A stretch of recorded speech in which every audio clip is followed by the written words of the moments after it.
उत्पन्ना एकादशी व्रत अर्थात उत्पन्न हरि भक्तों, आज के दिन माँ एकादशी भगवान श्री विष्णु के शरीर से उत्पन्न हुई थी। माता के उत्पन्न होने के पीछे ये कथा है कि जब प्रभु श्री विष्णु का मूर नाम के राक्षस से युद्ध चल रहा था, तो यह युद्ध काफी लंबा चला, 10,000 वर्षों तक। तब प्रभु विश्राम करने के लिए एक गुफा में बैठ गए। अचानक मौका देखकर कि भगवान निद्रा में हैं, प्रभु पर मूर नाम के राक्षस ने प्रहार कर दिया और तभी भगवान की रक्षा हेतु भगवान के शरीर से माँ एकादशी प्रकट हुई और उन्होंने उस राक्षस का तुरंत वध कर डाला। आइए हरि भक्तों, इस कथा को पूरा सुनते हैं। सूत जी कहने लगे, ऋषियों के इस व्रत का वृतांत और उत्पत्ति प्राचीन काल में भगवान विष्णु ने अपने परम भक्त युधिष्ठिर से कही थी, वही मैं तुमसे कहता हूँ। एक समय युधिष्ठिर ने भगवान से पूछा था कि एकादशी व्रत किस विधि से किया जाता है और उसका क्या फल प्राप्त होता है। उपवास के दिन जो क्रिया की जाती है, आप कृपा करके मुझसे कहिए। यह वचन सुनकर श्री कृष्ण कहने लगे, युधिष्ठिर, मैं तुमसे एकादशी व्रत का महात्म्य कहता हूँ, सुनो। सर्वप्रथम हेमंत ऋतु में मार्गशीर्ष कृष्ण एकादशी से इस व्रत को प्रारंभ किया जाता है। दशमी को सायकाल भोजन के बाद अच्छी प्रकार से दातुन करें ताकि अन्न का अंश मुंह में ना रह जाए। रात्रि को भोजन कदापि ना करें, ना अधिक बोले। एकादशी के दिन प्रातः 4 बजे उठकर सबसे पहले व्रत का संकल्प करें।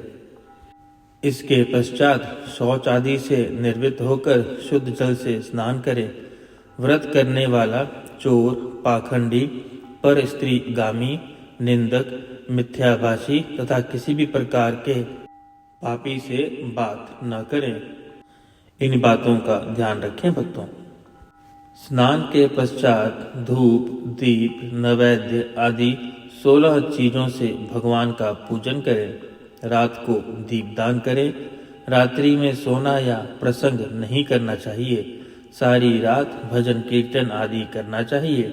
जो कुछ पहले जाने अनजाने में पाप हो गए हैं, उनकी क्षमा मांगनी चाहिए। धर्मात्मा पुरुषों को कृष्ण और शुक्ल दोनों पक्षों की एकादशियों को समान समझना चाहिए।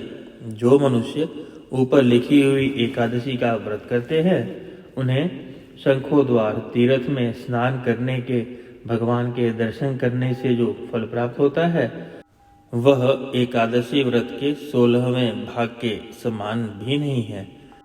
व्यतिपात के दिन दान देने का 1 लाख गुना फल होता है। संक्रांति से 4 लाख गुना तथा सूर्य चंद्र ग्रहण में स्नान दान से जो पुण्य प्राप्त होता है, वही पुण्य एकादशी के दिन व्रत करने से मिलता है। अश्वमेघ यज्ञ करने से 100 गुना तथा 1 लाख तपस्वियों को 60 वर्ष तक भोजन कराने से 10 गुना, 10 ब्राह्मणों अथवा 100 ब्रह्मचारियों को भोजन कराने से 1000 गुना पुण्य भूमि दान करने से होता है। उससे 1000 गुना पुण्य कन्यादान से प्राप्त होता है। इससे भी 10 गुना पुण्य विद्यादान करने से होता है। विद्यादान से 10 गुना पुण्य भूखे को भोजन कराने से होता है। अन्नदान के समान इस संसार में कोई ऐसा कार्य नहीं है जिससे देवता और पितृ दोनों तृप्त हों, परंतु एकादशी के व्रत का पुण्य सबसे अधिक होता है। हजारों यज्ञों से भी अधिक इसका फल होता है। इस व्रत का प्रभाव देवताओं को भी दुर्लभ है। रात्रि को भोजन करने वाले को उपवास का आधा फल मिलता है और दिन में एक बार भोजन करने वाले को भी आधा ही फल प्राप्त होता है। जबकि निर्जल व्रत करने वाले का महात्म्य तो देवता भी वर्णन नहीं कर सकते। युधिष्ठिर कहने लगे कि हे भगवान, आपने हजारों यज्ञ और लाख गौदान भी एकादशी व्रत के बराबर नहीं बताया, तो यह तिथि सब तिथियों से उत्तम कैसे हुई, बताइए। भगवान कहने लगे, हे युधिष्ठिर, सतयुग में मूर नामक दैत्य उत्पन्न हुआ था। वह बड़ा बलवान और भयानक था। उस प्रचंड दैत्य ने इंद्र, आदित्य, वसु, वायु, अग्नि आदि सभी देवताओं को पराजित करके भगा दिया था। तब इंद्र सहित सभी देवताओं ने भयभीत होकर भगवान शिव से सारा वृतांत कहा और बोले, कैलाशपति, मूढ़ दैत्य से भयभीत होकर सब देवता मृत्यु लोक में फिर रहे हैं।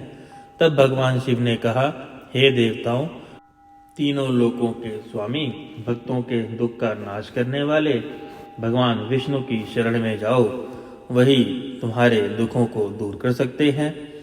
शिव जी के ये वचन सुनकर सभी देवता क्षीर सागर में पहुंचे। वहां भगवान को शयन करते देख हाथ जोड़कर उनकी स्तुति करने लगे।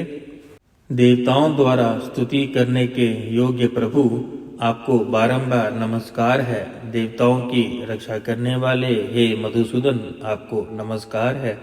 आप हमारी रक्षा करें। दैत्यों से भयभीत होकर हम आपकी शरण में आए हैं। आप इस संसार के कर्ता, माता पिता, उत्पत्ति और पालन करता है और संहार करने वाले हैं। आप सबको शांति प्रदान करने वाले हैं।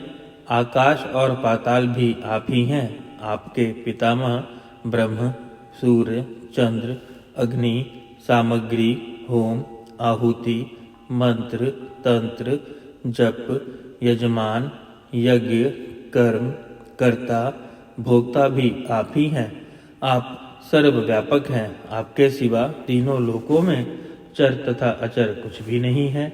हे भगवान, दैत्यों ने हमको जीतकर स्वर्ग से अभिष्ट कर दिया है और हम सब देवता इधर उधर भागे फिर रहे हैं। आप उन दैत्यों से हम सब की रक्षा करें। इंद्र के ऐसे वचन सुनकर भगवान विष्णु कहने लगे, हे इंद्र, ऐसा मायावी दैत्य कौन है जिसने सब देवताओं को जीत लिया? उसका नाम क्या है? उसमें कितना बल है और किसके आश्रय में है तथा उसका स्थान कहाँ है? यह सब मुझसे कहो। भगवान के ऐसे वचन सुनकर इंद्र बोले, भगवान, प्राचीन समय में एक नाड़ी जंग नामक राक्षस था। उसके महापराक्रमी और लोक विख्यात मूर नाम का एक पुत्र हुआ। उसकी चंद्रवती नाम की नगरी है। उसी ने सब देवताओं को स्वर्ग से निकालकर वहां अपना अधिकार जमा लिया है। उसने इंद्र, अग्नि, वरुण, यम, वायु, ईश, चंद्रमा, नैत्रिक आदि सबके स्थान पर अधिकार कर लिया है। सूर्य बनकर स्वयं ही प्रकाश करता है, स्वयं ही मेघ बन बैठा है और सबसे अजेय है। हे असुर निकंदन, उस दुष्ट को मारकर देवताओं को अजय बनाइए। यह वचन सुनकर भगवान ने कहा, हे देवताओं, मैं शीघ्र ही उसका संहार करूंगा। तुम चंद्रावती नगरी में जाओ। इस प्रकार कहकर भगवान सहित सभी देवताओं ने चंद्रावती नगरी की ओर प्रस्थान किया। उस समय दैत्य मूर सेना सहित युद्ध भूमि में गरज रहा था। उसकी भयानक गर्जना सुनकर सभी देवता भय के मारे चारों दिशाओं में भागने लगे। जब भगवान रणभूमि में आए तो दैत्य भी उन पर अस्त्र शस्त्र आयुध लेकर दौड़े। भगवान ने उन्हें सर्प के समान अपने बाणों से बींध डाला। बहुत से दैत्य मारे गए, केवल मूर बचा रहा। वह अविचल भाव से भगवान के साथ युद्ध करता रहा। भगवान भी जो जो तीक्ष्ण बाण चलाते वह उसके लिए पुष्प सिद्ध होते। उसका शरीर छिन्न भिन्न हो गया, किंतु वह लगातार युद्ध करता रहा। दोनों के बीच मल्ल युद्ध भी हुआ। 10,000 वर्ष तक उनका यह युद्ध चलता रहा, किंतु मूर नहीं हारा। थककर भगवान बद्रिका धाम चले गए। कौन से धाम भक्तों? बद्रिका धाम। वहां हेमवती नाम की सुंदर गुफा थी। उसी में विश्राम करने के लिए भगवान उसके अंदर प्रवेश कर गए। यह गुफा 12 योजन लंबी थी। उसका एक ही द्वार था। विष्णु भगवान वहां योग निद्रा की गोद में सो गए। मूर भी पीछे पीछे आ गया और भगवान को सोया देखकर मारने को उद्यत हुआ। तभी भगवान के शरीर से उज्ज्वल कांतिमय रूप वाली देवी प्रकट हुई। देवी ने राक्षस मूर को ललकारा, युद्ध किया और उसे मौत के घाट उतार दिया। श्रीहरि जब योग निद्रा की गोद से उठे तो सब बातों को जानकर उस देवी को कहा, आपका जन्म एकादशी के दिन हुआ है, अतः आप उत्पन्ना एकादशी नाम से पूजित होंगी। आपके भक्त वही होंगे जो मेरे भक्त होंगे। हरि भक्तों, उत्पन्ना एकादशी व्रत कथा संपूर्ण। आइए अब श्री हरि के मंत्र का जाप करते हैं। ओम नमो भगवते वासुदेवाय नमः। ओम नमो भगवते वासुदेवाय नमः। ओम नमो भगवते वासुदेवाय नमः। ओम नमो भगवते वासुदेवाय नमः। ओम नमो भगवते वासुदेवाय नमः। ओम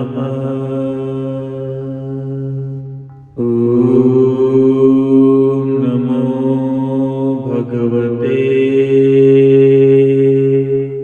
वासुदेवाय नमः। ओम नमो भगवते वासुदेवाय नमः। ओम नमो भगवते वासुदेवाय नमः। ओम नमो भगवते वासुदेवाय नमः। ओम नमो भगवते वासुदेवाय नमः। ओम नमो भगवते वासुदेवाय नमः। ओम नमो भगवते वासुदेवाय नमः। ओम नमो भगवते वासुदेवाय।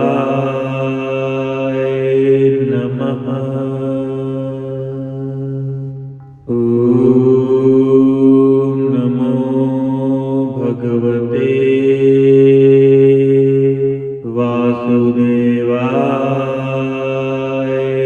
नमः।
नमः।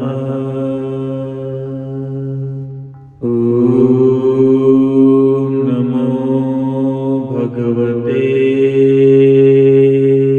वासुदेवाय नमः।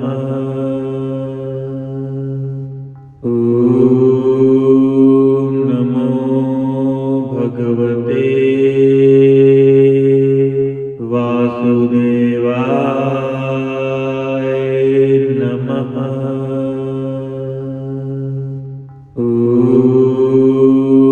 नमो भगवते वासुदेवाय नमः।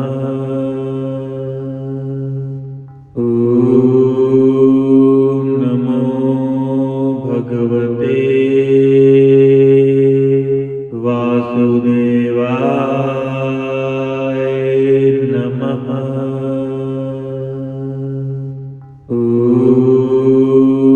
नमो भगवते वासुदेवाय नमः।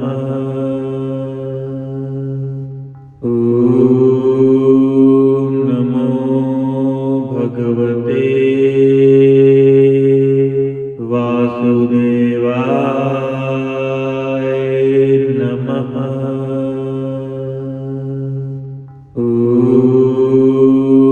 नमो भगवते वासुदेवाय नमः।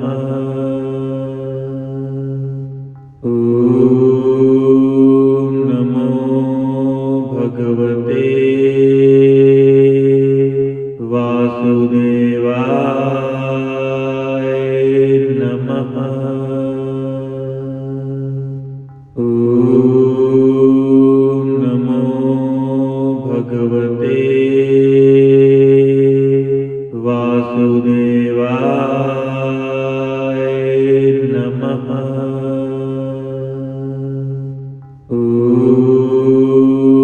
नमो भगवते वासुदेवाय नमः।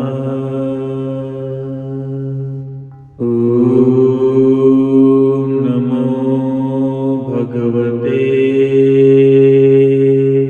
वासुदेवाय नमः।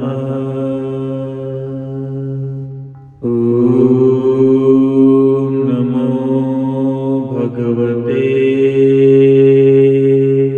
वासुदेवाय नमः।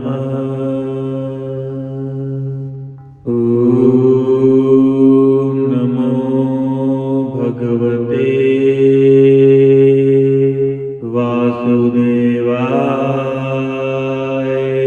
नमः।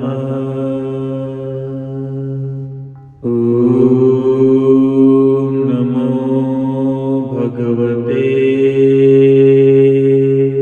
वासुदेवाय नमः।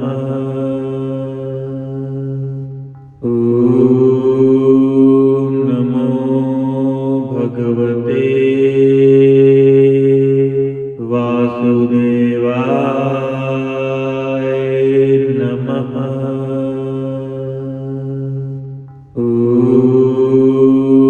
नमो भगवते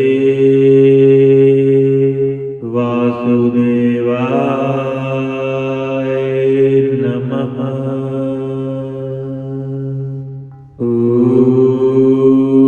नमो भगवते वासुदेवाय नमः।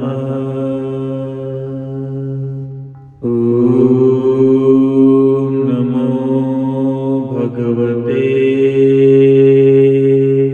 वासुदेवाय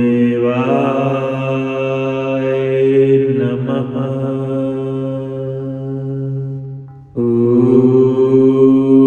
नमो भगवते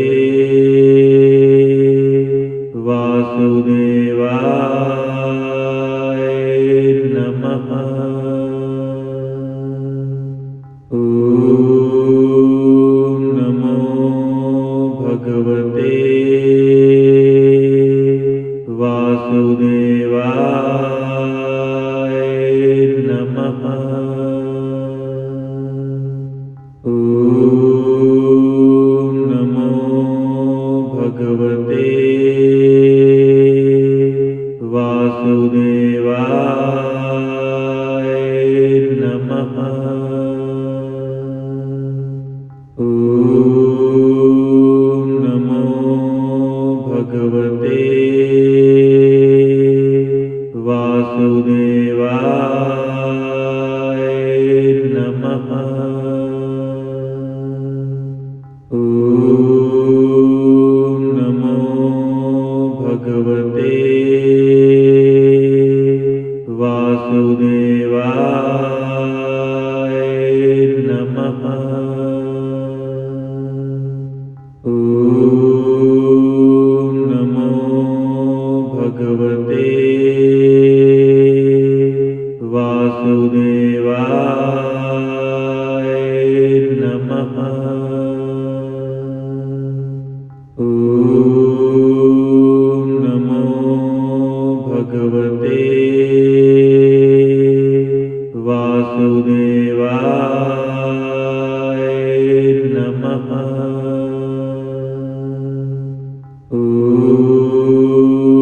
नमो भगवते वासुदेवाय नमः। ॐ नमो भगवते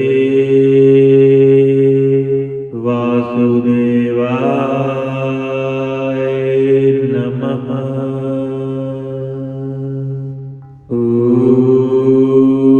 नमो भगवते वासुदेवाय नमः। ॐ नमो भगवते वासुदेवाय नमः। ॐ नमो भगवते वासुदेवाय नमः। ॐ नमो भगवते वासुदेवाय नमः। ॐ नमो भगवते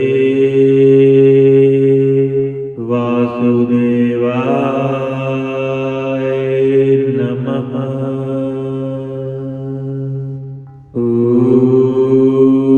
नमो भगवते वासुदेवाय नमः। ॐ नमो भगवते वासुदेवाय नमः। ॐ नमो भगवते वासुदेवाय नमः। ॐ नमो भगवते वासुदेवाय नमः। ॐ नमो भगवते वासुदेवाय नमः। ॐ नमो भगवते वासुदेवाय नमः। ॐ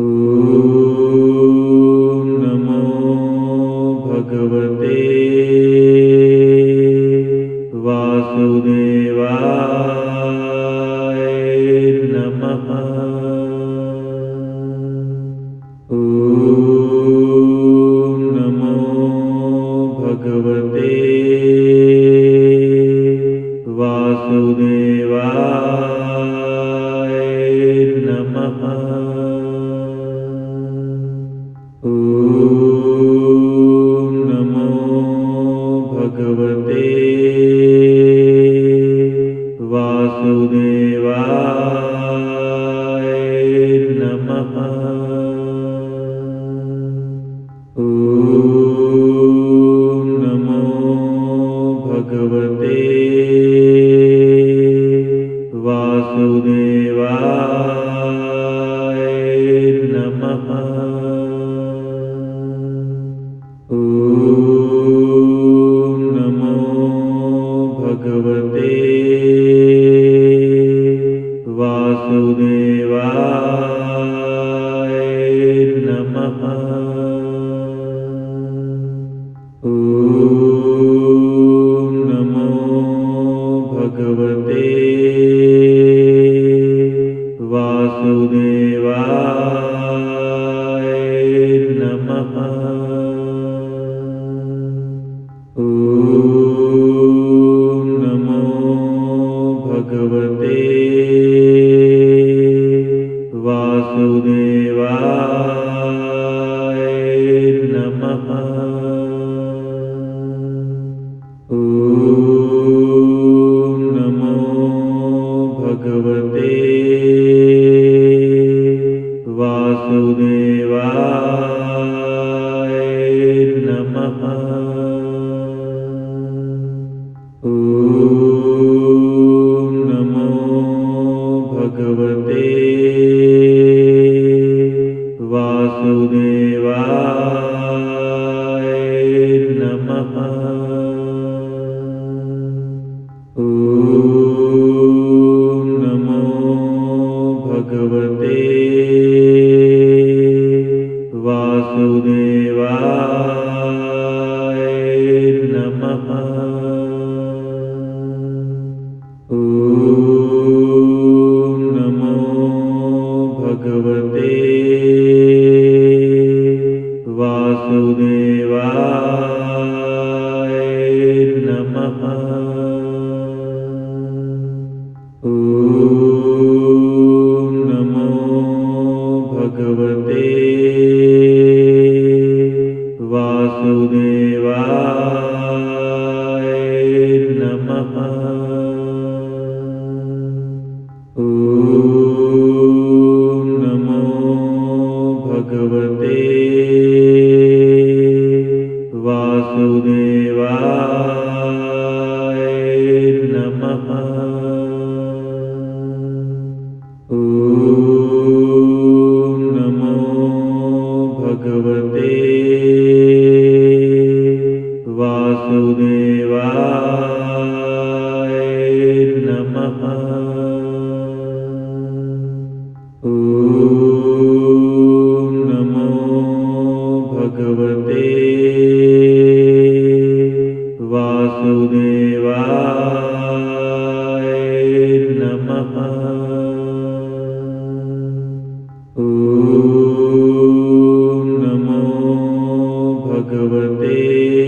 नमः।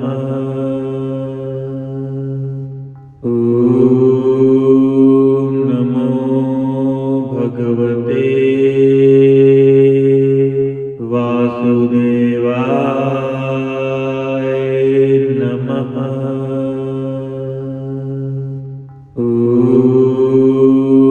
नमो भगवते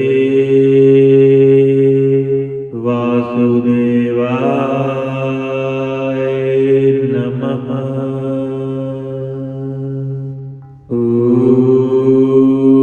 नमो भगवते वासुदेवाय नमः।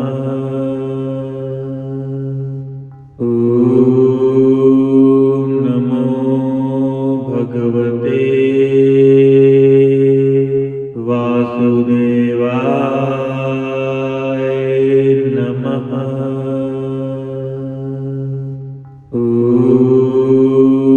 नमो भगवते वासुदेवाय नमः।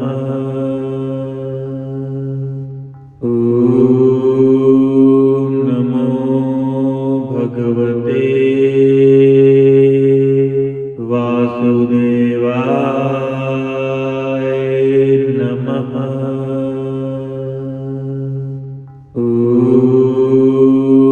नमो भगवते वासुदेवाय नमः।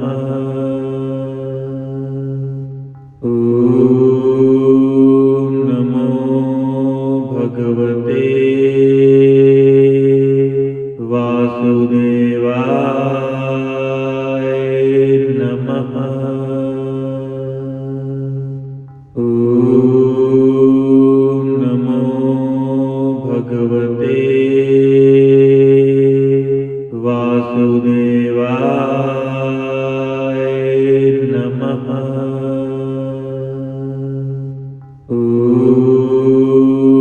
नमो भगवते वासुदेवाय नमः।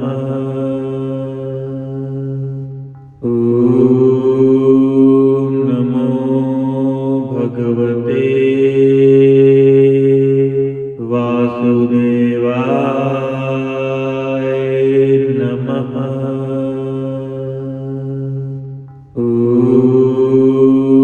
नमो भगवते वासुदेवाय नमः।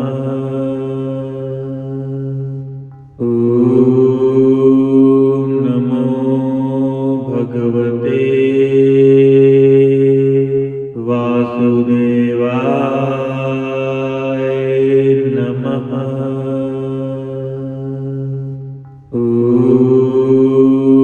नमो भगवते वासुदेवाय नमः।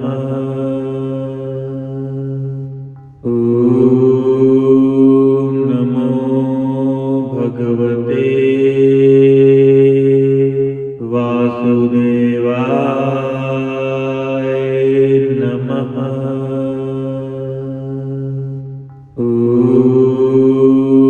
नमो भगवते वासुदेवाय नमः।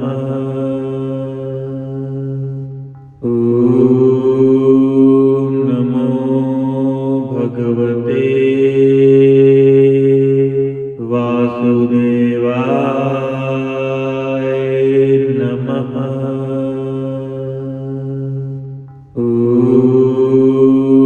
नमो भगवते वासुदेवाय नमः।